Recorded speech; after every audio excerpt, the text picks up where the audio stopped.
Good morning, students. Class 9th NCERT Mathematics. Coordinate Geometry, Exercise 3.1. This is new day, new beginning of new topic. So take out your notebook, open your book, take out Exercise 3.1.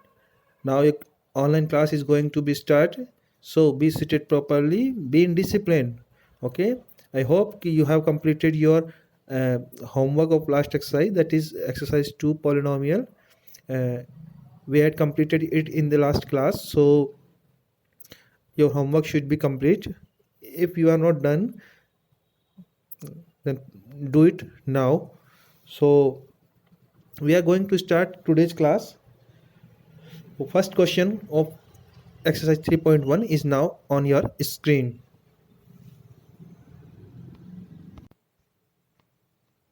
The first question is, how will you describe the position of table lamp on your study table to another person, कि किसी दूसरे आदमी को आप अपने table पर रखे हुए लैंप की पोजीशन किस तरह से बताएंगे। आइए देखते हैं इसको। सपोज ये आपकी टेबल है ABCD जो आपको दिखाई दे रही है।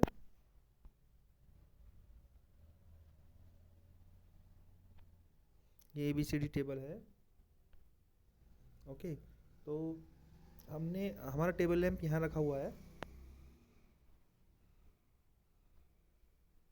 यहाँ टेबल लैंप रखा हुआ है। तो हम क्या करेंगे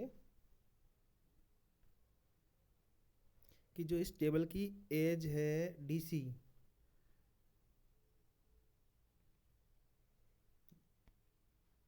इस टेबल की जो एज है DC, इस पर एक हम परपेंडिकुलर खींच लेंगे टेबल लैंप से लेकर के यहाँ तक का। मीन्स हम ये डिस्टेंस पता कर लेंगे कि टेबल लैंप इस एज से कितनी दूरी पर है। तो हमने देखा है 30 सेंटीमीटर की दूरी पर है। इसी तरह से एक परपेंडिकुलर हम खींच लेंगे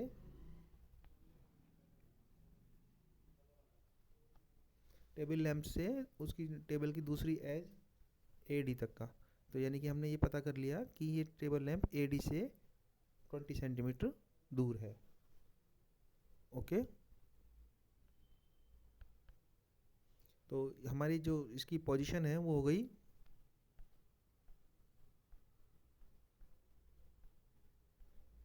30,20 मीन्स टेबल लैंप 30 तो है हॉरिजेंटल एक्सिस, ये हॉरिजेंटल एक्सिस कहलाता है।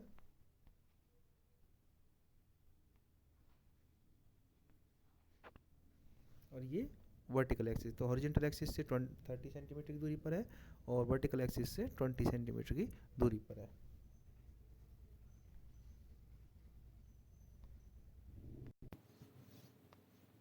आपको नोटबुक में जो लिखना है वो इस तरह से लिखना है जो अभी स्क्रीन पर आपको शो हो रहा है। Consider that the lamp is placed on the table. माना कि लैंप टेबल पर रखा हुआ है। Choose 2 adjacent edges DC and AD। DC और AD को हमने सेलेक्ट किया। देन ड्रॉ परपेंडिकुलर, फिर हमने बताया था आप परपेंडिकुलर ड्रॉ करेंगे DC और AD पर from the position of lamp and measure the length of perpendicular. फिर हमने उन परपेंडिकुलर की लेंथ को नापा था, तो उनकी लेंथ 30 और 20 आई। तो now the position of lamp from the left and, यानी कि AD से उसकी जो दूरी है वो है 20 सेंटीमीटर और DC से उसकी डिस्टेंस थी 30 centimetre. This can also be written as 30,20 bracket में ना, और 20,30, where 20 represents the perpendicular distance from the lamp from edge AD, and 30 represents the perpendicular distance of the lamp from edge DC। तो आप इसको note कर लें।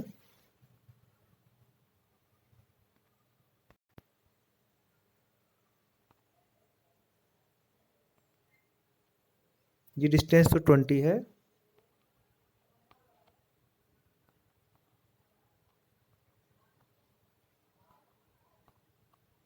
और ये डिस्टेंस 30 है, तो हम इसको लिखेंगे 20,30।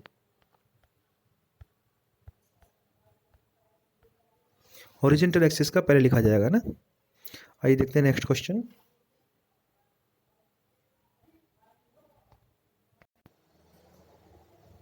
नेक्स्ट क्वेश्चन में कहा जा रहा है कि a city has two main roads which cross each other at the centre of the city.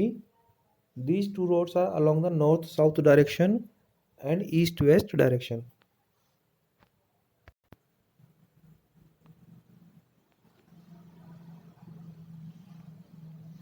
इस तरह से टू रोड्स हैं, ईस्ट वेस्ट डायरेक्शन में है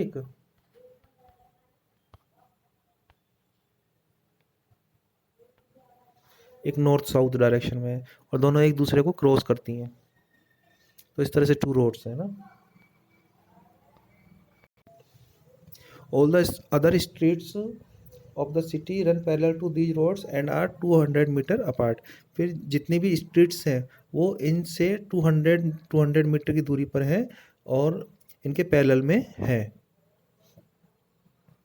तो हर एक डायरेक्शन में 5 स्ट्रीट्स हैं, है ना. Using 1 centimetre equal to 100 metre draw a model of the city.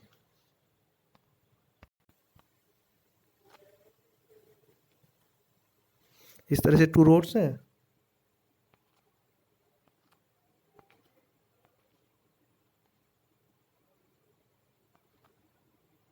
इस तरह से 5 स्ट्रीट्स है ना, और 5 स्ट्रीट्स ऐसे हैं.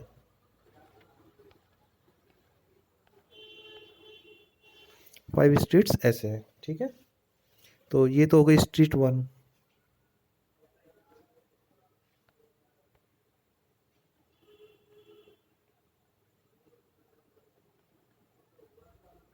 इस तरह से 5 हो गई ना.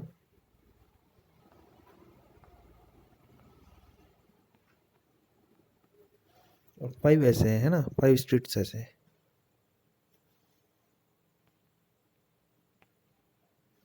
ये रोड है, आर से रोड दिखाया है. तो आपको ये मॉडल बनाना है अपनी कॉपी में, नोटबुक में. ये ध्यान रखना है कि इन स्ट्रीट्स के बीच में जो डिस्टेंस रखोगे वो आप 1 सेंटीमीटर का आपको रखना है. 1 सेंटीमीटर 100 मीटर का माना इन्होंने, तो आपको 2 सेंटीमीटर का डिस्टेंस रखना है. मतलब 2 स्ट्रीट के बीच में 2 सेंटीमीटर का डिस्टेंस रख के आपको ये मॉडल अपनी कॉपी में बनाना है. आगे कह रहा है there are many cross streets in your model. A particular cross street is made by two streets, one running in the north south direction and another in east west direction. तो आप देखोगे कि आपकी स्ट्रीट में बहुत सारे cross बन रहे हैं, है ना. तो जो एक पर्टिकुलर क्रॉस बनता है वो नॉर्थ नॉर्थ साउथ का जो स्ट्रीट है और ईस्ट वेस्ट जहाँ मिलती है ना उनसे बनता है. देखो मैं बना के दिखाता हूँ. ऐसे बनेगा ये क्रॉस, ऐसे एक जगह ये काटेंगी स्ट्रीट्स, है ना.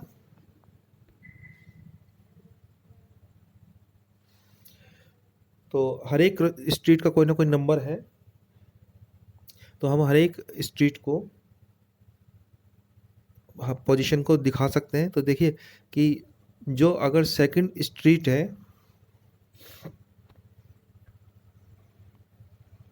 नॉर्थ साउथ वाली, वो अगर फिफ्थ स्ट्रीट को मिलेगी ईस्ट वेस्ट वाली को, तो उसको हम 2,5 से दिखाएंगे. आइए देखते हैं.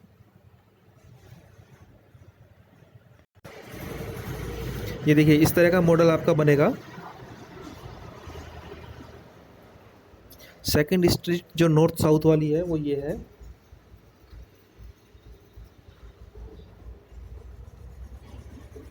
ये वाली है जो मैंने एरो से बताई है. और ये फिफ्थ स्ट्रीट से जब मिलेगी,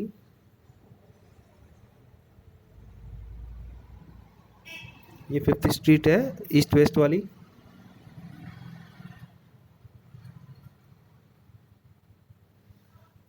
तो ये जो मैंने सर्किल किया है यहाँ पर ये दोनों मिल रही हैं. तो इस सर्किल की जो पोजीशन होगी वो होगी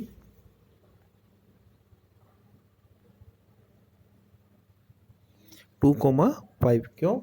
क्योंकि यहाँ से 2 और यहाँ से 5, है ना. 2,5 इसकी पोजीशन होगी.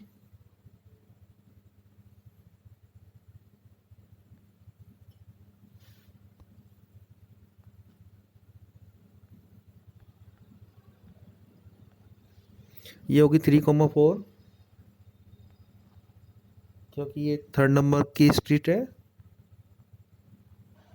और ये 4 नंबर की स्ट्रीट है, दोनों मिल रही हैं। 3rd नंबर की नॉर्थ साउथ वाली और 4th नंबर की ईस्ट वेस्ट वाली जब मिलेंगी तो 3,4 पोजीशन आएगी। ये होगी 4,3, 4,3 होगी ये।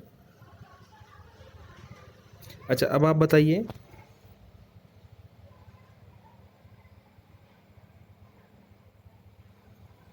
ये पोजीशन कौन सी है, बताइए। देखिए ध्यान से, तो ये पोजीशन है आपकी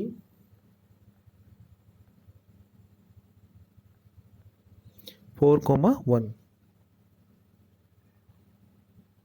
ये तो 4 है और ये 1, 4 और 1 की मिल रही है ना।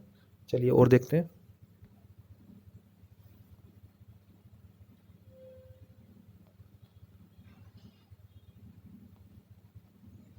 ये बताइए ये पोजीशन कौन सी है। वेरी गुड, बताइए। देखिए ध्यान से, तो ये पोजीशन है हमारी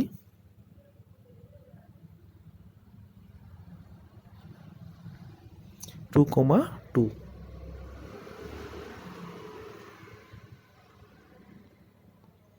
अच्छा, अब ये पोजीशन बताइए।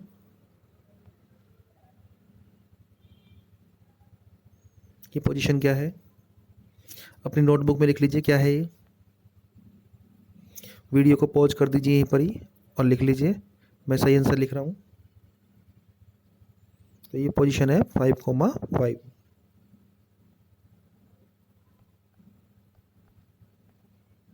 ओके। अच्छा, अब ये बताइए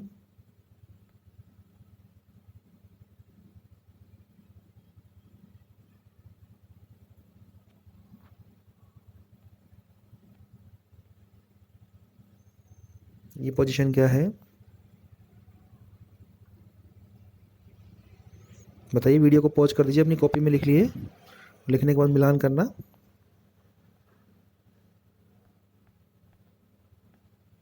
ये है 5,1, ये 5 नंबर और ये 1 नंबर। ठीक है, 5,1। इस तरह से हम पोजीशन पता कर सकते हैं कोऑर्डिनेट्स की ना। तो आज हमने एक्सरसाइज 3.1 कंप्लीट कर ली है कोऑर्डिनेट ज्योमेट्री के। कल देखेंगे एक्सरसाइज 3.2। आप इसको अपनी नोटबुक में कर लें, है ना।